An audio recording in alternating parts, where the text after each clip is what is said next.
at the Hoover Institution and the person who so often tells us what's really happening. Victor Davis Hanson, thanks so much for coming up. What do you make of what we're seeing here?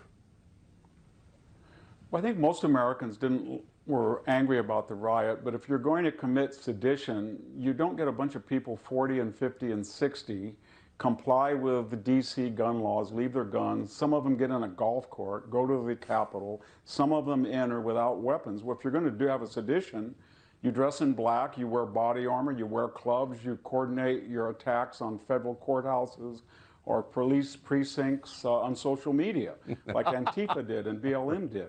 That's how you do it. Or if you're really worried about a conspiracy and cabal, you don't put words into the mouths of people. What you do is you read Time magazine, and Molly Ball laid it out. She used the word, this was a conspiracy. A good conspiracy, she said, a cabal, a secret history. And what did she detail? She said that a lot of very wealthy Americans, 419 million for Mark Zuckerberg, but CEOs, they coordinated with activists, street activists, to tone it down.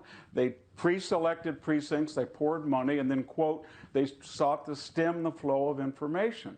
That seems to be much more conspiratorial than that sort of circus that we saw on January 6th. Or if you really were serious, Tucker, you would Foreign Policy would publish an article 11 days after Trump was president, as a very prominent Obama Pentagon lawyer wrote, and she said, we've got to get rid of Donald Trump, and there's only 3 ways to do it. You can have impeachment, pretty slow. You can have 25th Amendment, kind of messy, or you can have a military coup, and she outlined it.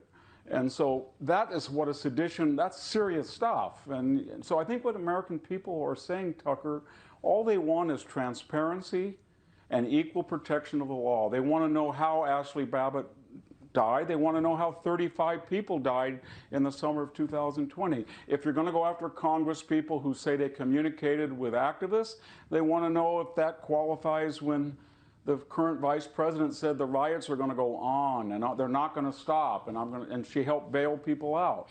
If you're going to attack the Capitol, it's federal property. Then if you attack a federal courthouse, that's what they want. They want $2 billion in property, 35 dead, 120 days of rioting. They want transparency.